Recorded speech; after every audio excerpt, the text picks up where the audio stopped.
Lisons la parole de Dieu en peu de temps afin que nous puissions entendre ce que Dieu veut nous dire.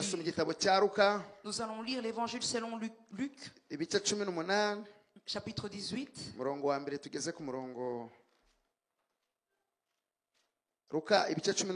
Luc chapitre 18, verset 1 jusqu'au 8e verset. Pour des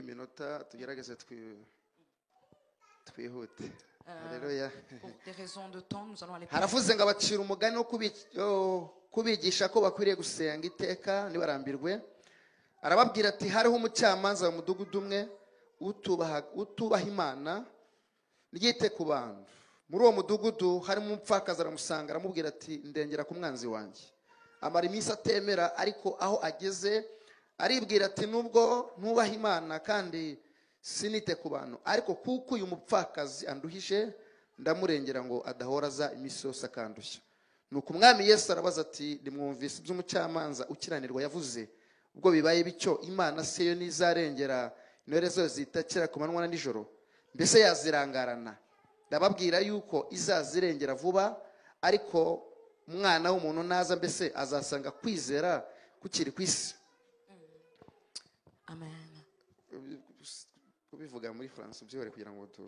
Amen. Jésus leur adressa une parole. Amen. Je vais. Okay. Nubundi turaza kubisubiramo. Amen. Yabivuga ari kibazo? C'est pas grave. Okay.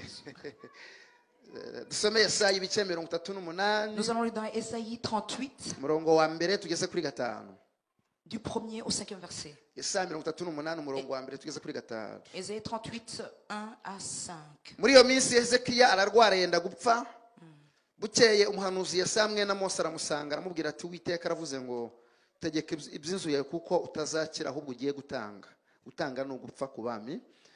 Kabiri haravuze ngo nuko Hezekiya yerekera ivure atakambira Uwiteka, ndakwingiza Uwiteka uyu munsi wibuke ko najyaga ngendera mu by'ukuri imbere yawe n'umutima utunganye ngakora ibishimwe imbere yawe. Nuko Hezekiya ararira cyane, kandi haravuze ngo maze ijambo ry'Uwiteka rigera kuri Yesaya riti subirayo ubwire Hezekiya uti Uwiteka Imana sokuruza Dawidi iravuze iti numvise gusenga kwawe mbona n'amarira yawe kubaho kwawe nzogera indi myaka 15. Nous allons lire aussi dans Psaume 50, verset 3.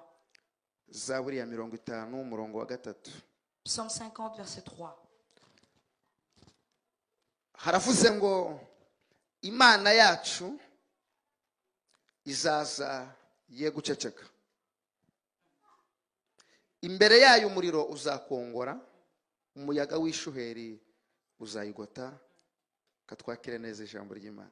Amen. Duhuze ayo magambo hanyuma tuganire. Nous allons faire correspondre ces paroles et nous allons parler. Uyu munsi ndashaka ko tuganira ku ijambo rivuga ngo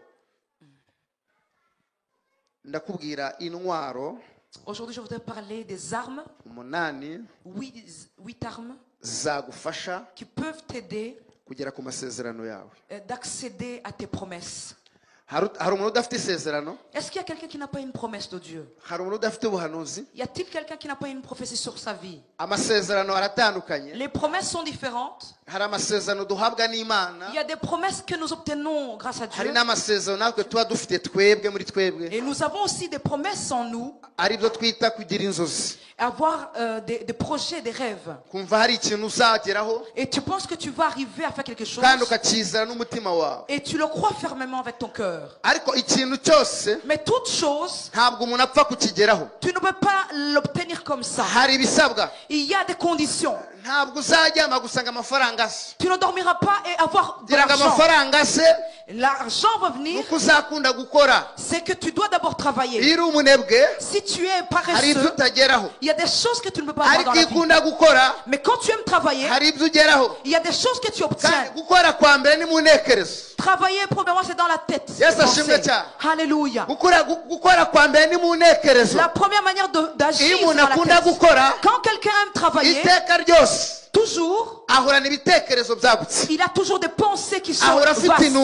Il a toujours un objectif. Il a toujours un but. Et Jésus nous fasse du bien. Je voulais aujourd'hui te dire des armes qui peuvent t'aider pour que tu puisses arriver dans tes promesses, arriver sur tes rêves, arriver là où tu veux aboutir. Quand tu as ces armes, même s'il y a des choses qui s'élèvent contre toi, ces choses ne te comprendront pas. Gloire à Dieu. Rendons la gloire à Dieu. Élevons la gloire de Dieu. Élevons encore la gloire de Dieu. Alléluia. Alléluia. Beaucoup de chrétiens, ils pensent que la prière, les choses arrivent automatiquement. Ça ne vient pas automatiquement. Je voulais t'annoncer que la prière a des différentes techniques. On ne prie pas comme ça. Quand tu ne sais pas prier, tu restes au même endroit. Quand tu ne sais pas prier, tu deviens un nain. Mais quand tu pries, a des techniques. Vous vous souvenez quand Jésus a rendu aveugle, quelqu'un Bartimée. Et Jésus me dit, tous les gens savaient où Jésus passait. Ils prenaient les malades. Ils prenaient tous ceux qui ont des problèmes. On les mettait le long du chemin dans lequel Jésus allait passer. Je voudrais aujourd'hui que tu fasses la différence entre les prières. Ne mélange pas les prières. Et il a dit ce jour-là, Jésus, il n'a pas fait de miracle. Il est passé auprès de ces malades et il est parti. Et les gens se sont demandé pourquoi Jésus ne nous a pas secourus, pourquoi il ne nous a pas guéris. Et ils se sont demandé comment. Ils ont commencé à s'agiter. Et Bartimée qui n'avait pas, il a dit qu'est-ce qui s'est passé, pourquoi les gens s'agitent. Ils ont dit Jésus vient de passer. Est-ce qu'il a guéri quelqu'un? Ils ont dit non. Et Bartimée a dit, même si je ne sais pas parler, même si je ne peux pas voir, je peux crier. Je peux crier auprès de Jésus. Et après Bartimée, il a crié. Il ne s'est préoccupé pas des gens. Il a dit une seule chose que je sais, c'est que mon Dieu, et il ne veut pas se même dans la foule. Dans la foule. Même si les tribulations arrivent, il doit entendre. Cette voix est en train de venir jusqu'à Dieu. Bartimée a crié. Il a dit fils de David, pardonne-moi. Et cette voix est arrivée jusqu'à Jésus. Jésus s'est arrêté. Il a dit, j'ai entendu quelqu'un qui m'appelle. Je vais te chercher. Appelle Jésus. Appelle Jésus. Et il voulait entendre. Jésus l'entend. Et Jésus s'est tenu. Il y a quelqu'un qui m'appelle. Pierre a dit non. C'est juste les voix. Je voulais t'annoncer que Jésus te connaît.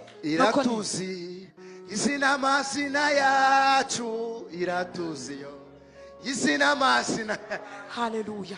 Jésus a dit j'ai entendu la voix de quelqu'un qui m'appelle. Pierre a dit il n'y a personne. Jésus a dit je l'entends. Bartimée a continué à crier. Fils de David, pardonne-moi. Fils de David, guéris-moi. Jésus a dit j'entends quelqu'un. Amenez-le. Alléluia. Alléluia. Et quand il est arrivé devant Jésus, alléluia, il lui a dit ta foi. Je suis passé devant lui. Personne n'a crié. Personne ne m'a appelé. Et je suis parti. Mais ta foi maintenant vient de te guérir. Alléluia. Alléluia. Alléluia. La prière, c'est une technique. C'est pas venir sauter seulement. C'est pas pour crier seulement. La manière de prier, c'est la prière a une manière de le faire. Tu peux passer 10 ans en train de prier et sans secours. La prière, c'est quoi? Alléluia. La prière, c'est une prière qui apporte un changement. La prière, c'est une prière qui apporte un changement. La raison pour laquelle les païens nous sous-estiment, ils trouvent que même si nous allons prier, il n'y a pas de changement. On te donne à manger. Ils sont là toujours. Ils te sous-estiment. C'est pour cela qu'Élie a dit, quand il va dire sur le mont Carmel, il a dit, Seigneur, je sais que tu agis, je sais que tu es capable. Mais aujourd'hui, qu'on sache que l'Éternel, il est le seul Dieu. Il y a des choses qui doivent se connaître sur notre vie. Il y a des choses qui doivent se connaître sur les fidèles, que les gens sachent le Dieu que nous avons prié. Je dis souvent aux gens, si tu pries quelqu'un t'empoisonne, comment tu vas le convaincre que tu pries? Si tu pries, quelqu'un t'empoisonne et tu tombes dans l'empoisonnement, comment tu vas le convaincre que tu pries? Est-ce que notre Dieu on l'empoisonne? Est-ce que Dieu n'est pas en nous? Est-ce qu'on peut empoisonner Jésus? Cela t'atteint parce que Jésus n'est pas en toi.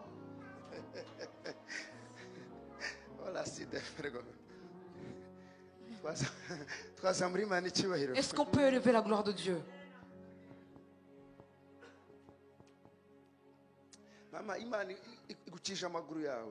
Maman, Dieu vient de te guérir les pieds. Satan veut que tu puisses aller dans une chaise roulante. Mais Dieu vient de te guérir les jambes. Tu n'iras pas dans la chaise roulante. Deuxièmement, Dieu m'a dit, ça fait des années que tu as un problème. Dieu vient de me dire qu'il vient de résoudre ce problème. Une chose, Dieu vient de te bander le cœur et les larmes. Je t'ai vu marcher et tu arrivais à un endroit où tu ne vois pas le chemin. Dieu m'a dit, tu vas recevoir rien. Quand tu arrives au monde d'acquérir, tu as bénédiction. Mais aujourd'hui, Jésus te connecte à ta bénédiction. Alléluia. Jésus te connecte avec ta bénédiction.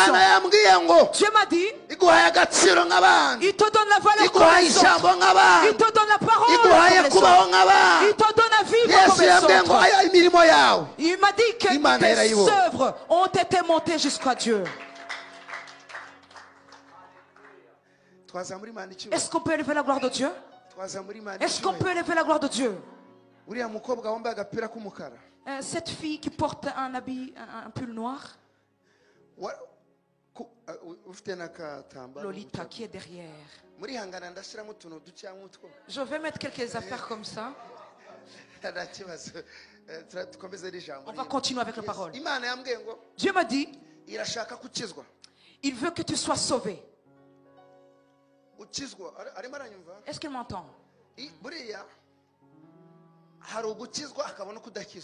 Il y a être sauvé et de ne pas être sauvé. Quelqu'un peut se tromper qu'il a été sauvé alors qu'il n'est pas sauvé. Tout comme j'ai dit, tu peux te dire que tu pries alors que tu ne pries pas. Mais Dieu m'a dit qu'il veut que tu sois sauvé réellement. Viens à côté de mamie, maman apôtre va te dire comment être sauvé. Il y a quelqu'un qui t'a empoisonné à être errant, une errance. Vivre sans adresse. Et cette personne veut que tu puisses te suicider. Cette personne a dit tu vas mourir sans se marier.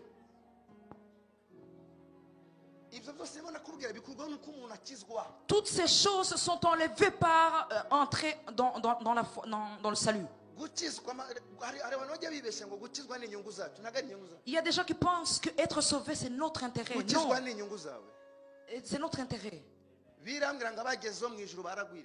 Ceux qui sont arrivés au ciel sont nombreux. C'est ce que la Bible dit. Être sauvé, c'est ton intérêt. Ne sois pas sauvé pour quelqu'un, non. Sois sauvé pour toi-même. Est-ce que tu m'entends, mon ami? Entre dans un chemin. Dieu m'a dit que ton sorcier te verra faire le mariage.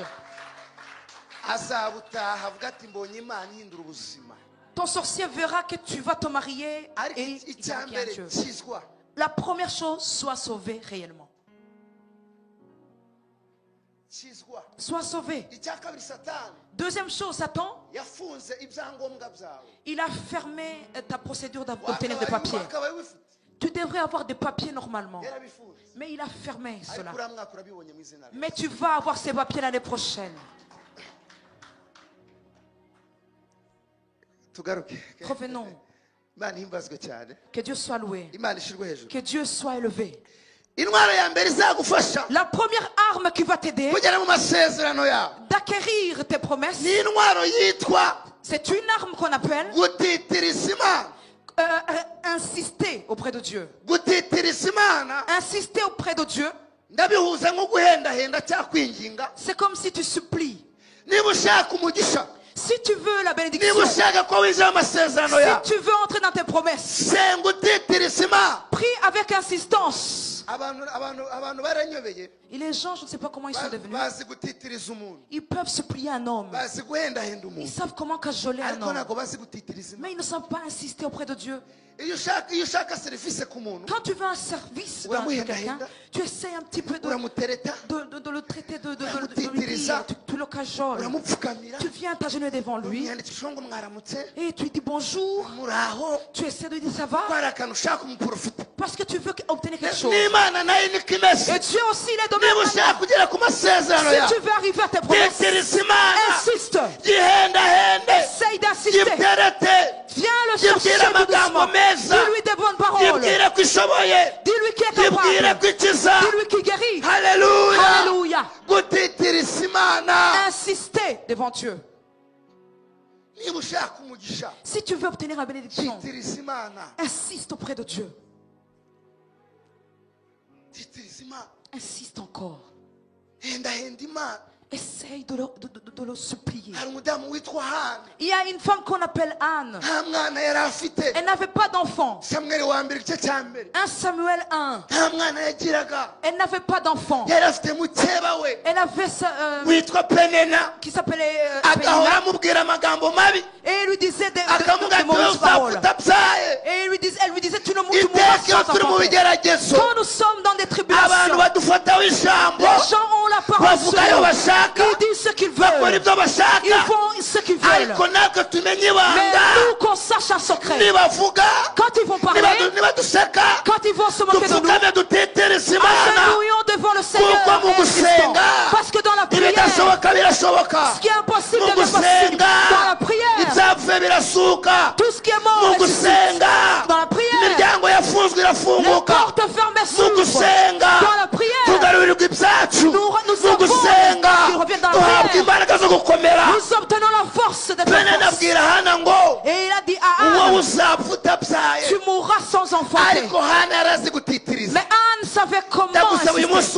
Je te demande aujourd'hui, connais le secret d'insister. Connais le secret d'insister. Alléluia. Même s'il y a des tentations, viens insister auprès de Dieu. Différencie ta manière de prier. Elle disait à Dieu, regarde ma rivale. Je vais vous dire un secret.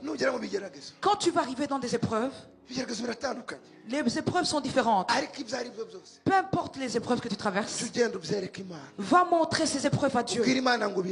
Dis, Seigneur, voici ces épreuves. Quand quelqu'un est contre toi, apporte cette personne devant Dieu. Je vais vous dire ceci. Il y a des épreuves dans lesquelles nous vous. Et on s'explique. Devant les épreuves, toutes les épreuves, on ne s'exprime pas. On s'exprime devant Dieu seulement. On ne combat pas tous les combats. Il y a des combats que nous menons dans le silence. Pénina a dit à Anne, tu mourras stérile. Et Anne était dans la souffrance. Mais à la fin, elle allait devant Dieu. Elle insistait. Elle disait à Dieu, voici Seigneur, il n'y a rien qui est impossible pour toi. Tu es capable de tout. Tu peux me secourir. Tu peux me souvenir de moi. Alors Seigneur, enlève cette pauvre souffrance d'être stérile. Elle insistait. Et elle est arrivée au moment de prier, alors que les autres n'ont pas prié. Il y a des gens qui viennent ici parce qu'il y a des cultes. Mais quelqu'un qui insiste n'a pas besoin qu'il y ait des cultes. Il connaît la puissance et la valeur d'être devant le Seigneur. Anne est partie prier alors que les autres n'avaient pas prié. Et elle a dit à Dieu, Seigneur, j'ai parlé avec ma voix, tu m'as pas entendu. J'ai fait le tour de l'église, tu m'as pas entendu. Je me suis agenouillé, tu m'as pas entendu. Aujourd'hui, je vais changer la technique. Je ne vais pas parler. Dieu peut nous entendre même avant qu'on parle. Et elle a commencé à faire des mimiques. Il y avait un sacrificateur qui s'appelle Eli. Et cette femme, j'ai l'habitude de la voir dire Alléluia beaucoup. Elle dort de temps en temps. Je sais que cette femme, quand elle prie, elle intercède, elle fait le tour. Pourquoi aujourd'hui elle se tait? Tu as besoin de changer la technique de prier.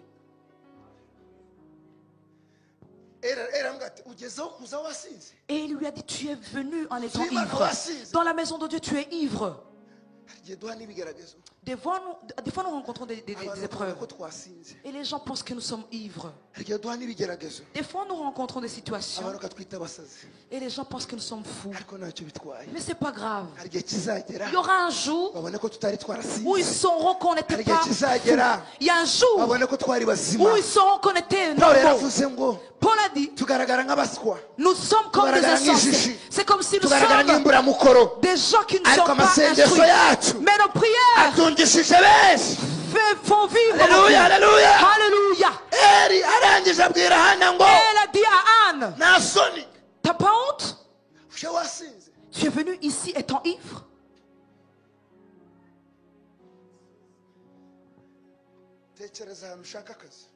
Imaginez-vous là où tu vas chercher le travail. Pense. Si tu as le travail, là où tu veux le travail, Dieu va te donner le travail. Pense bien là où tu veux le travail. Tu veux travailler. Ne pense pas d'une autre manière. Je vais vous dire ceci.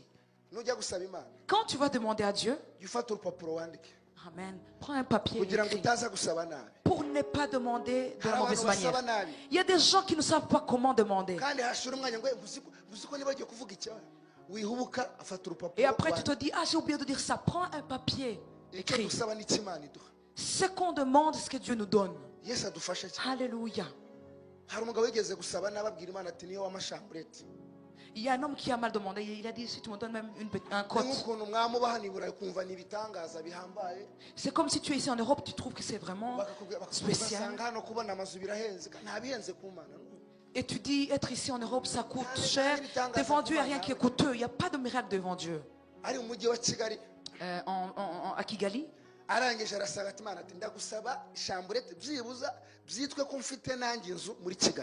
et cet homme a demandé, Seigneur, donne-moi au moins un code ou studio à Kigali, qu'on puisse savoir que je suis vraiment dans la ville capitale. C'était deux hommes qui avaient des requêtes. Et un autre a demandé, Seigneur, je veux une maison qui a 5 chambres. Une grande maison. Un autre qui dit, ah, tu essayes de déranger Dieu. Il y a des gens qui pensent que demander trop à Dieu, c'est comme si on le dérange. C'est nous qui étions pauvres, Dieu n'est pas pauvre. Dieu a des richesses, il ne sait même pas qui il va les donner. Après 2 ans, l'autre a obtenu son cote qu'il avait demandé.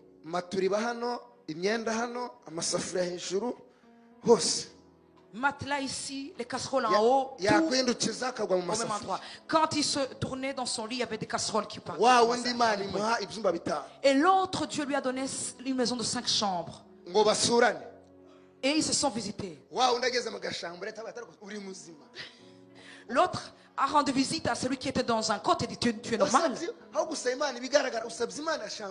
Au lieu de demander à Dieu des choses qui sont tangibles, tu as demandé un côte. Et il lui a dit, viens me rendre visite chez moi. Quand il est arrivé, il a vu qu'il avait 5 chambres, 3 douches dans la maison. Il a dit, j'ai manqué la sagesse. Je te supplie aujourd'hui aussi. Sache comment demander. Écris bien sur ton papier. Quelqu'un demande ce qu'il n'a pas. Tu ne peux pas demander ce que tu as déjà. Demande ce que les hommes ne peuvent pas te procurer. Dis à ton voisin aujourd'hui, sache comment demander bien. Il y a un autre homme qui a demandé d'une mauvaise manière. C'était une fille. Elle avait 53 ans.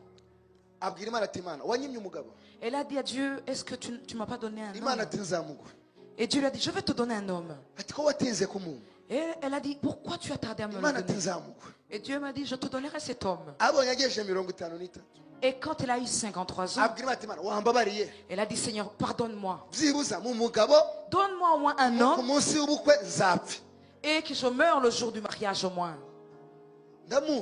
Je connais cette fille. Et je lui ai dit, tu as mal demandé. Mais au moins que je fais un mariage et puis je meurs. Quand on lui disait, tu as mal demandé, elle disait, non, non, non, c'est comme ça chez moi. À 53 ans, elle s'est mariée. À la réception, elle a souri quand elle était sur sa chaise. Elle est morte. Dieu ne te donnera pas ce que tu n'as pas demandé. Dieu te donne ce que tu demandes. Je voudrais qu'aujourd'hui, que tu changes ta manière de penser. Dieu est capable. C'est un Dieu qui est puissant. Demande des choses qui sont tangibles. Demande des choses qui sont visibles. Ne regarde pas chez toi. Ne regarde pas la situation dans laquelle tu es. Élargis tes pensées. Demande à Dieu des choses qui sont visibles. La Bible me dit, quand Moïse a grandi, il a refusé d'être le fils de Pharaon, parce qu'il avait eu la rémunération qui sont plus grandes que celles de chez Pharaon. Alléluia. Alléluia. Demande bien, mon ami. Que tu nous dises, quand j'aurai le papier, c'est fini. Le papier. Papier. Amen. Alléluia. Celui qui t'a amené n'est pas incapable de te donner le papier. Lisez dans Josué 1:3. Dieu avait donné une promesse à Israël. Il leur a dit, là où foulera la plante de votre pied sera votre héritage. Alléluia. Alléluia. Partout où foulera la plante de votre pied. Si tu es ici dans ce pays, tu dois avoir une bénédiction. Tu dois avoir tu dois être fort. Tu dois avoir des études. Tu dois avoir des voitures. Partout où foulera la plante de tes pieds sera ton héritage. Est-ce qu'on peut élever la gloire de Dieu? Telle est la promesse des chrétiens. Insister auprès de Dieu. Est-ce que tu insistes? Est-ce que tu es en train de demander à Dieu avec insistance? Où le monde t'a emporté? Avoir de l'argent c'est bien, mais quand tu n'as pas Christ, ça sert à kugira rien. ifeza n'izahabu nabyo ni byiza kuri nge, kubaho neza n'ibindi nabyo ni byiza kuri nge, ariko hari icyo gusaba, usandindira ubugingo kugeza ku iherezo ryanje. Amen. Imana yambwiye ngo hari amafaranga Imana iguhaye. Dieu m'a dit qu'il te donne de l'argent yo kwagura umurimo w'Imana, d'élargir le royaume de Dieu. Je ne sais pas l'œuvre de Dieu. Dieu me dit qu'il te donne l'argent. Ce n'est pas 4 personnes qui vont te les donner. Je vous supplie.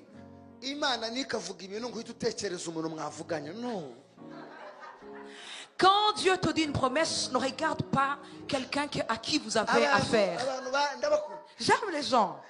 Des fois, Dieu te dit quelque chose. C'est un tel qui m'a dit ça, oui. Ça va passer par là. Il y a un qui fait des erreurs. Il a dit, passe par là, Seigneur. Passe sur Étienne. Passe sur un tel. Utilise-le. Dieu, on ne l'utilise pas. C'est un Dieu qui ne manque jamais le chemin. Quand Dieu dit une chose, il garde sa promesse jusqu'à ce qu'il accomplisse.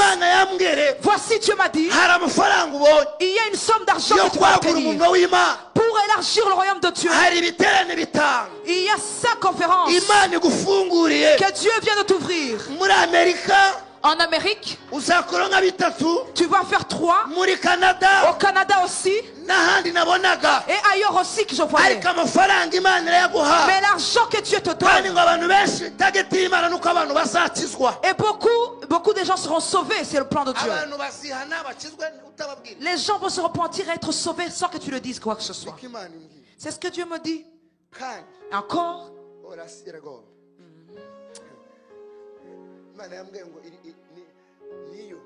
C'est Dieu qui m'a dit, lui, il est. C'est lui qui t'a amené. C'est lui qui t'a amené. Il va te montrer la raison de t'amener ici. Alléluia. Alléluia. Continuons.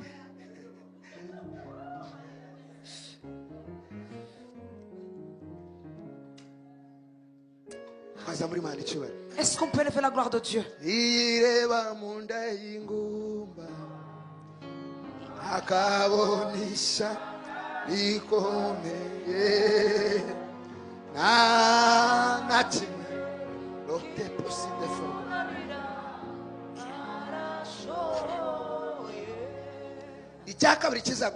Deuxième arme qui va t'aider.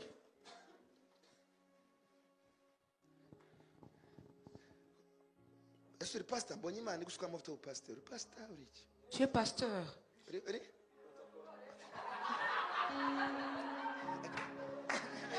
Protocole.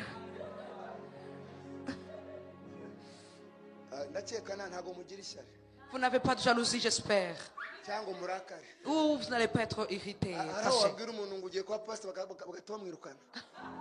Tu peux dire à quelqu'un, tu vas être ordonné pasteur, on le chasse dans l'église directement. Tu n'es plus protocole, d'ailleurs tu sors.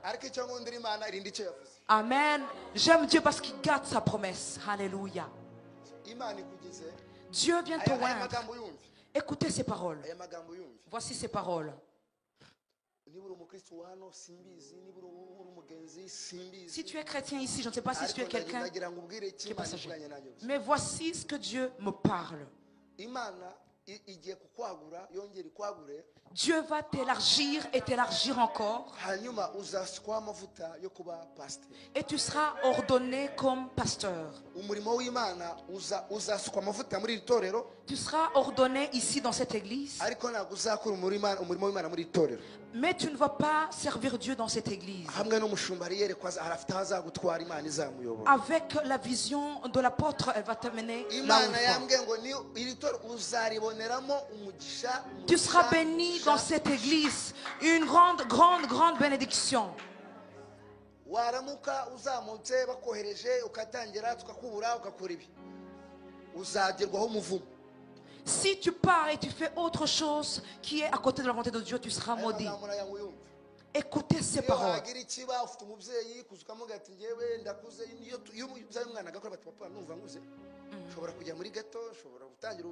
Je peux commencer la vie quelque part, mais partir sans que ton parent le sache, c'est un problème. Mais Dieu dit qu'il va t'élargir, t'élargir et encore t'élargir. Dieu vient de te donner le don de faire des miracles. Quand tu vas parler, les gens seront délivrés seulement. Alléluia. Dieu me dit, tu connais le Burundi?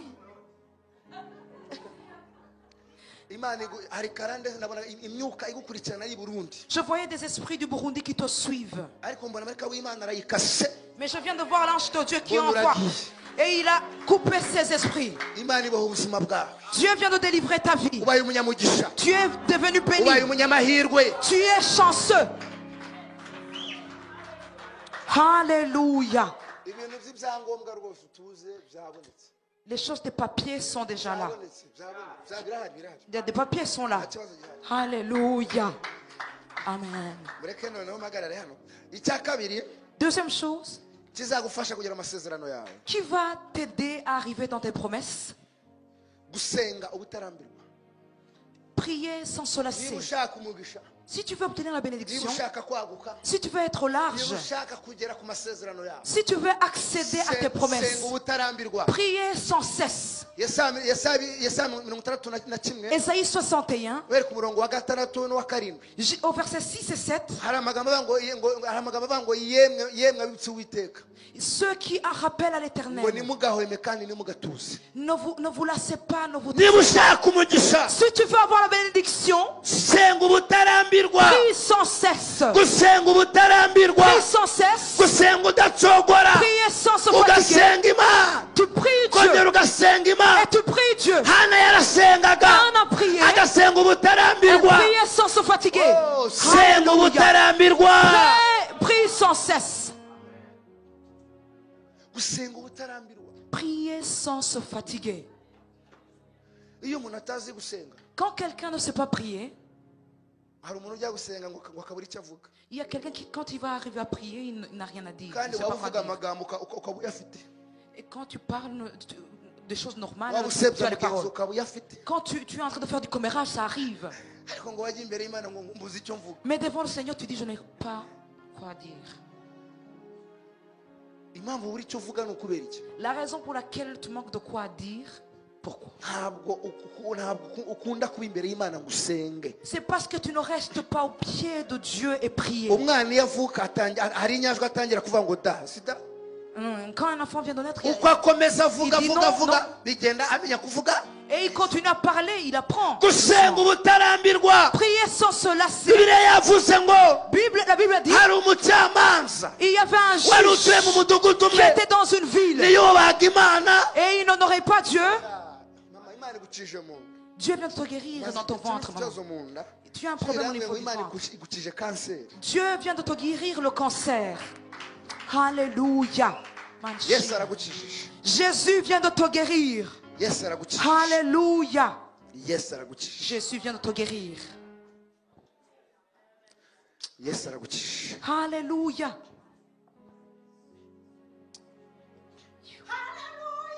Alléluia. Alléluia. Amen. Amen. Amen. Alléluia. Alléluia. Et Dieu me dit encore, il vient tu demandes à Dieu souvent. Tu demandes à Dieu, est-ce que je reste comme ça vraiment? Et tu me vois. Il vient de préparer ton futur, ton avenir. Priez sans se fatiguer. Priez sans se fatiguer. La Bible dit, ce juge, Il ne connaissait pas Dieu. Amen. Alléluia. Amen. Alléluia.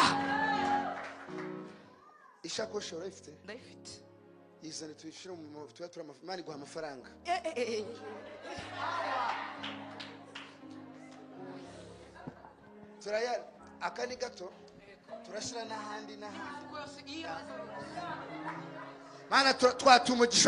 Alléluia. Alléluia. Merci Seigneur. Amen. Amen. Je reçois l'argent.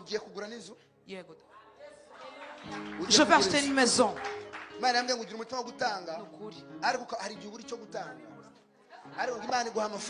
Amen. Dieu me donne l'argent.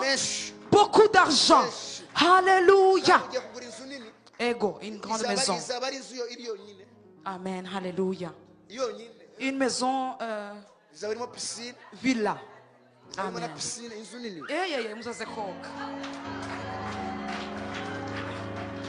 Amen. Merci Seigneur. Ce juge.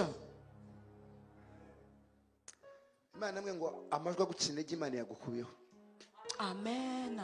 Amen. Je t'ai vu devant beaucoup de chemins et tu ne sais pas par où passer.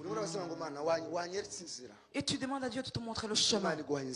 Voici, Dieu te donne le chemin qu'il faut emprunter. Alléluia. Dieu vient de te guérir. Toutes les maladies. Toutes les maladies.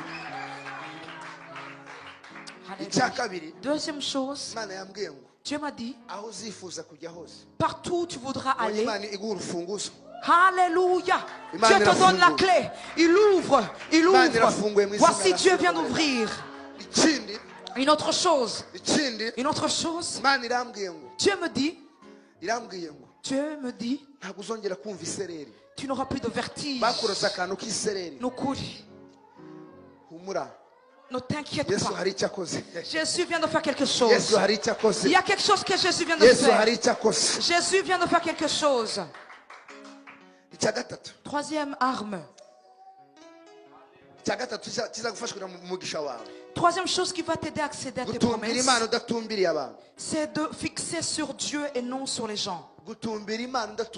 Fixer ton regard sur Jésus et non les hommes.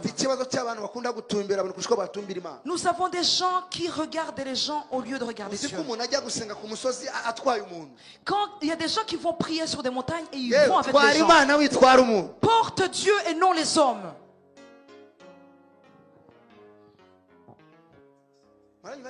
Est-ce que vous entendez bien? Troisième chose. Si tu veux avoir ta bénédiction, fixe ton regard sur Dieu et non sur les hommes. Parce que si tu fixes ton regard sur l'homme, et s'il meurt, ton espérance va s'écrouler. Papa, je vais mettre la bénédiction dans tes mains. Dieu me dit de mettre la bénédiction dans tes mains. Tu as raté beaucoup d'opportunités.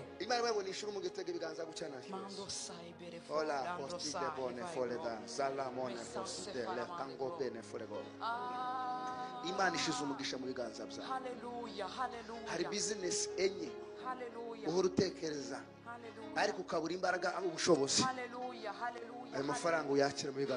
Reçois cet argent pour commencer.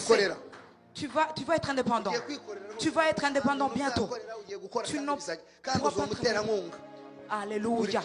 Alléluia. Tu seras un supporteur. Ôte tes yeux sur les hommes. Et fixe Jésus-Christ. Parce que si tu crois en Jésus, il ne te décevra pas.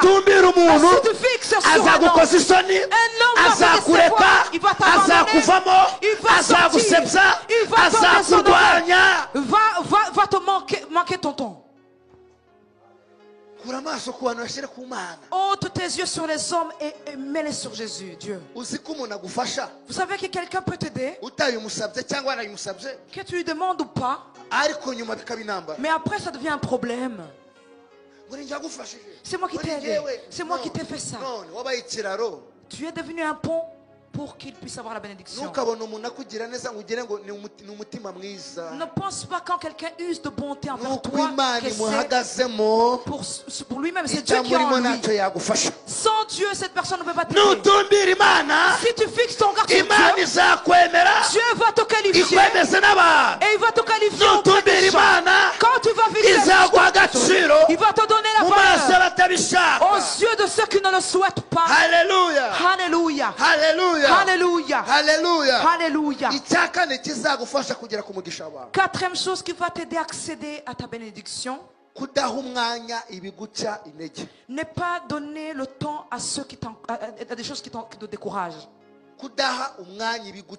Ne pas accorder le temps aux choses qui te font perdre le temps. Je vais vous annoncer, ce monde est difficile. Tu peux vouloir entreprendre quelque chose et tu demandes à un vendeur, est-ce que je veux commencer à faire mon commerce? Il va te dire non, non, non, perds pas ton temps. Tu vas être brûlé. Il t'empêche de le faire, mais lui, il progresse en attendant. Pendant 5 ans qu'il travaille, mais toi, il t'a découragé. C'est pas quelqu'un qui te donnera une vision. Tu as une vision en toi, ton Dieu. Quand tu n'écoutes pas les choses qui te découragent, tu arrives à ta bénédiction. Mais si tu es découragé, tu ne peux pas arriver. David disait, même si je suis berger, je serai un roi. Et les autres bergers lui disaient, tu ne peux pas être un roi. Tu es le fils de qui? Tu as étudié combien? Qui te connaît? Et David disait, je ne me préoccupe pas de ces découragements. Je serai un roi. Ne pas accorder le temps aux choses qui te découragent. Ce juge, il n'en aurait pas Dieu. Il ne se préoccupait pas de la vie des gens. Mais un jour, une veuve est venue. Elle a toqué. Elle lui a dit, essaie de me défendre auprès de mon adversaire. Le juge ne l'a pas vu. Et il a vu même comme un chien. Et il y avait un garde qui est venu. A été ouvert par le gardien. Le gardien lui a dit, quitte ici. Et cette femme disait, j'ai des nouvelles, j'ai des choses à dire. Et le lendemain, elle revenait. Et le gardien le chassait. Et il revenait encore. On a demandé au gardien, pourquoi tout le temps tu ouvres? Il y a une femme veuve qui vient tout le temps ici. Et elle a vu le juge sortir. Et le juge lui a dit, je te ici. Et la femme revenait le lendemain. C'est ce qu'on appelle la prière. Même quand on ferme, tu peux te décourager. Même si ça ne marche pas aujourd'hui, même si c'est pas possible aujourd'hui, prie. On l'a chassé de nouveau. Et le lendemain, la femme est venue. Elle a dit, essaie de me défendre auprès de mon adversaire. Ça veut dire prier sans se décourager. Travaille sans se décourager. Il y a une bénédiction devant toi. Il y a une chance qui est devant toi. Il y a une force. Ce juge s'est dit lui-même cette femme elle exagère. Les voisins vont penser qu'on a autre chose. Il a dit, même si je ne le fais pas, je vais l'aider pour qu'elle quitte ici devant ma maison. Si elle pouvait entendre des découragements, elle n'allait pas rester et revenir. Tu trouveras la bénédiction de Dieu devant lui seulement. Continue à prier, à rester devant lui. La Bible nous a dit, même s'il est ainsi, Est-ce que Dieu, est-ce qu'il va arrêter de secourir? C'est juste ce qu'il invoque jour et nuit. Est-ce qu'il peut se détourner de leurs supplications? Nous avons un problème dans notre vie courante.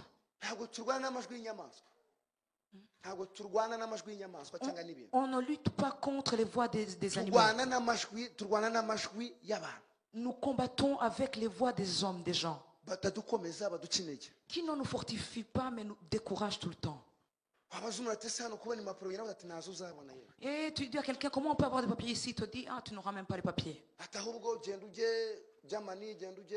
Va en Allemagne ou ailleurs. Non. N'accepte pas que quelqu'un te décourage. Dis-lui, je suis avec celui qui est avec moi. Il y a un Dieu qui a parlé avec moi. Il y a un Dieu qui m'a gardé la conversation. Il y a un Dieu qui a fait cela. Dis-lui, il est toujours de mon côté. Même ce qu'il n'a pas encore fait, il va le faire. Tout ce qu'il n'a pas encore dit, il va l'accomplir. Que personne ne te décourage. Cette dame ne s'est pas découragée. Son courage a donné une réponse. Je vais parler de cinquième arme. Cinquième arme, c'est de patienter. Amen. Pour que tu puisses arriver partout, c'est avoir un cœur qui persévère. C'est avoir un cœur dur. Sixième chose, accepter de passer des choses qui te tourmentent, mais que tu arrives à ta réponse.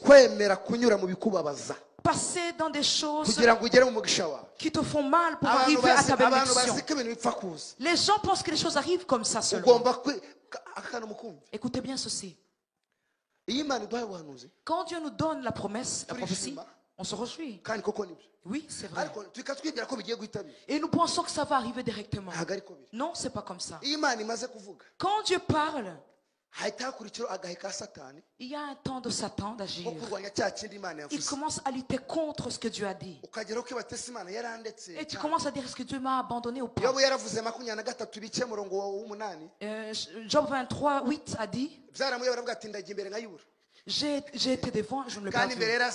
Et il pensait que Dieu est devant lui.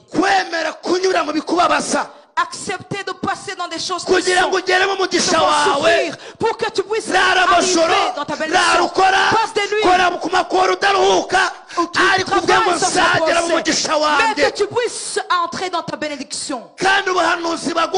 Et tout ce qu'on te dit comme prophétie t'amène dans tes problèmes. Et c'est cette prophétie qui te donne la bénédiction. Est-ce que vous avez entendu?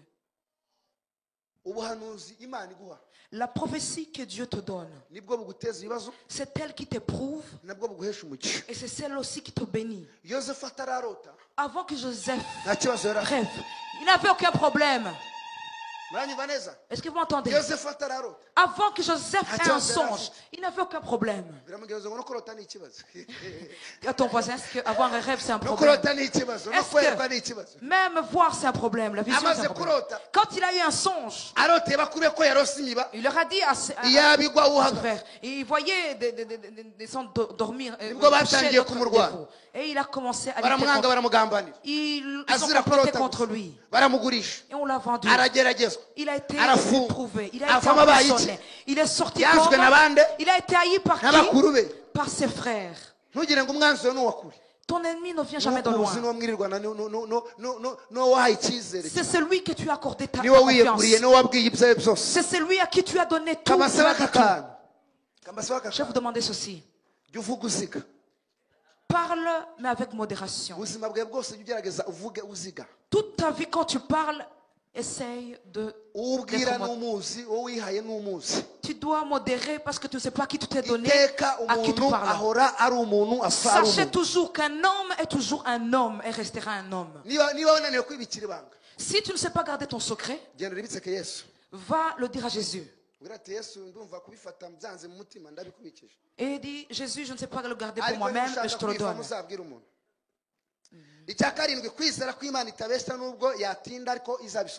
Septième chose, savoir que Dieu ne ment pas, même s'il tarde, il l'accomplira. Maman, Dieu t'épargne un problème cardiaque.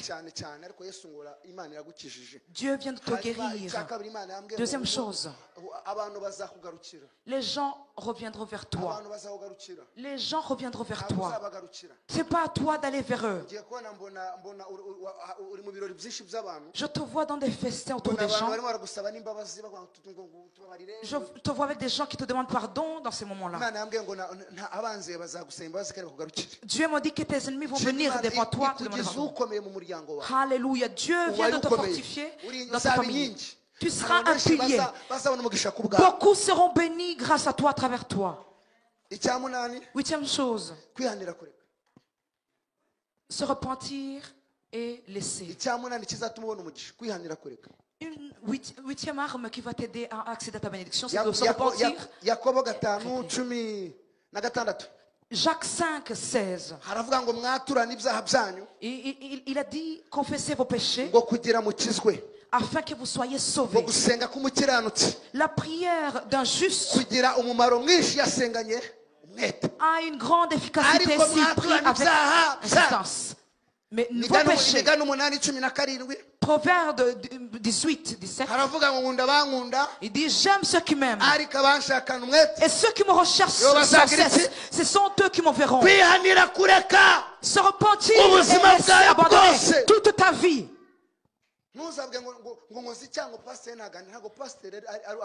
Ne dis pas j'ai péché, mais pasteur ne me voit pas. Ce n'est pas pasteur qui est ton maître. L'œil de Dieu est partout, même là où les hommes ne sont pas. Que Dieu nous fasse du bien. Si tu veux arriver à ta bénédiction, préserve-toi de tout péché.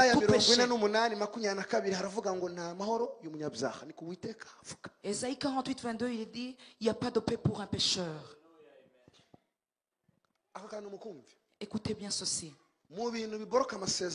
Parmi les choses qui bloquent les promesses, parmi les choses qui attardent les promesses, il y a aussi un péché. Même si Dieu pouvait être là devant la porte et tu commets un péché, il fait demi-tour, il va ailleurs.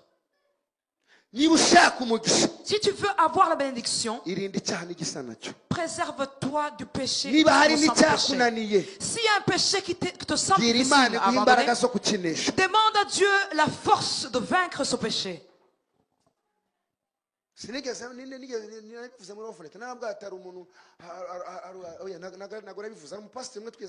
Il y a un pasteur, on était partis ensemble. On était partis dans une soirée et il a demandé qu'on lui apporte du vin. Et je lui ai demandé, et alors? C'est comment? Moi, je ne sais pas où je suis. Et il m'a dit, pasteur, je bois de temps en temps. Il a commencé à me donner des enseignements. Hein. Il dit, l'alcool, c'est pas grave. Il faut boire avec modération. Même quand c'est petit, il n'y a pas de souci. C'est ce petit-là qui va te détruire. C'est ce qui va t'amener à manquer le ciel.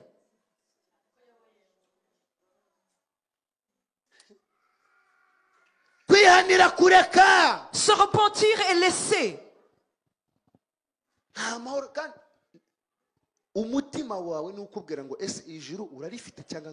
C'est ton cœur qui te demande, est-ce que tu iras au ciel?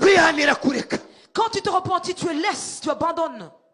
S'il y a des paroles que tu ne sais pas, alléluia, Dieu vient de chasser l'esprit de commérage ici. Il y a des gens qui viennent faire du commérage seulement. Il y a des gens qui entraînent Satan les amène à l'extérieur à cause des paroles. Dieu vient de mettre les anges devant la porte. Alléluia.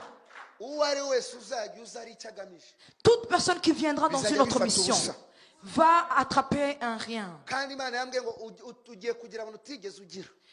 Dieu m'a dit que tu vas avoir des gens que tu n'as jamais eu. Dieu amène un réveil et des gens qui vont venir ici, beaucoup de gens. Alléluia. Dieu vient de laver ses paniers. C'est comme s'il n'y a rien dans ces paniers.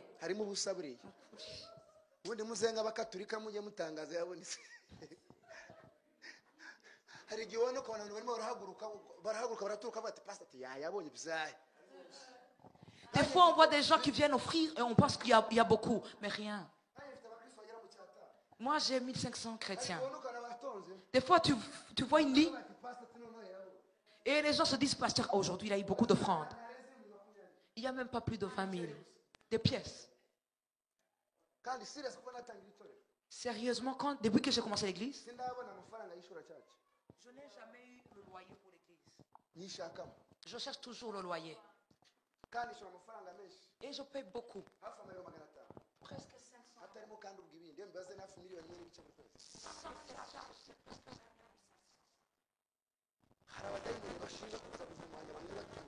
Il y a des démons qui viennent rendre ces paniers impurs. Et cela fait que l'église stagne quelque part. Je voudrais vous dire que cette œuvre vous appartient et non au pasteur. Et j'espère que vous n'êtes pas hautain comme les gens de chez nous. Hautain.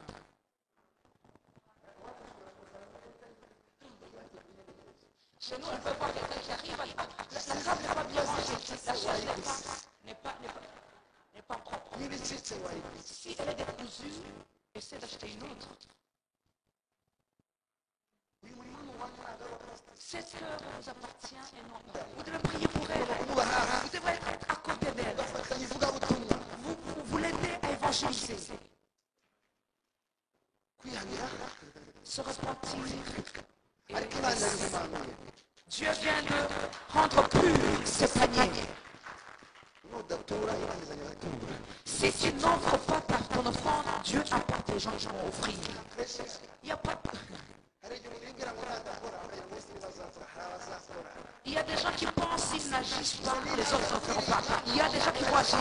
Si je ne viens pas chanter, il n'y aura pas de chants. Dieu a une réserve de chants. Si je ne sers pas Dieu a ses gens. Paul a dit, je sais celui qui a commencé l'œuvre et c'est lui qui va l'accomplir jusqu'au retour de Jésus. Priez l'année qui arrive, vous allez quitter ici.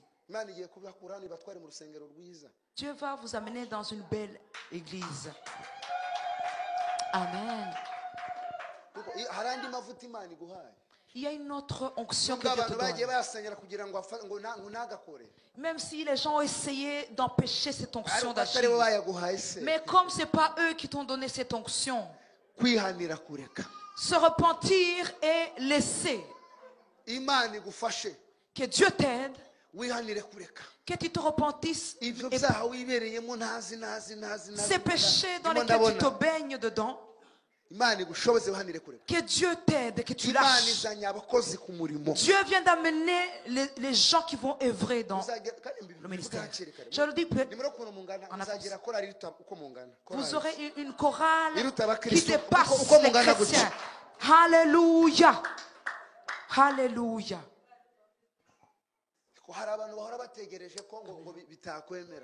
Il y a des gens qui pensent qu'un jour ça n'ira pas. Ça n'ira pas pour eux. Ils ne le verront pas. Alléluia. L'œuvre appartient à Dieu. Ésaïe 48, 11. Je le ferai de moi-même. Il n'y a rien qui fera que mon nom soit profané. Nous allons prier le Seigneur. Est-ce que tu t'es découragé un moment? Est-ce qu'il y a un péché qui t'angoisse? Je voudrais prier pour toi aujourd'hui. Que Dieu te donne la force de vaincre ce péché.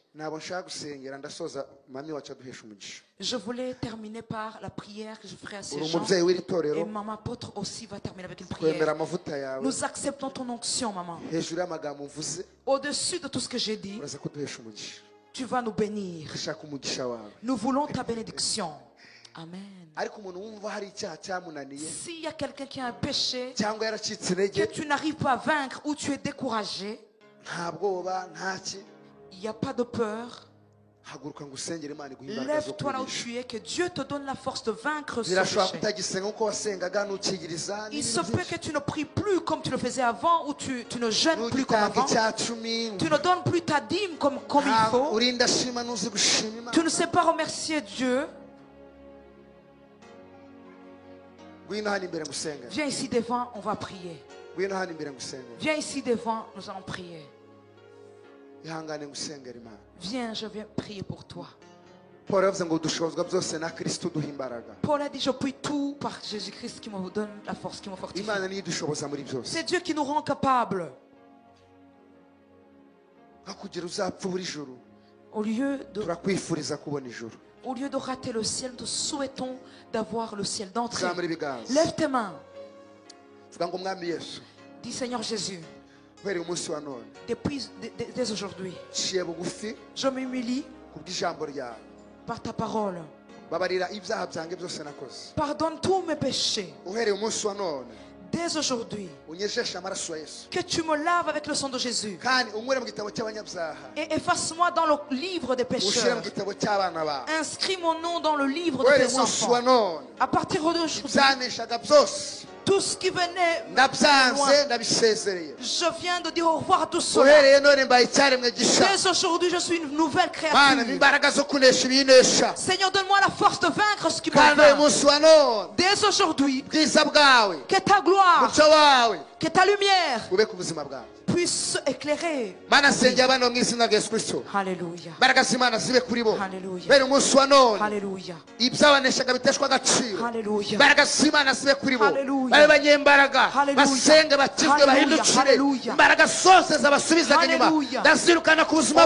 Jésus.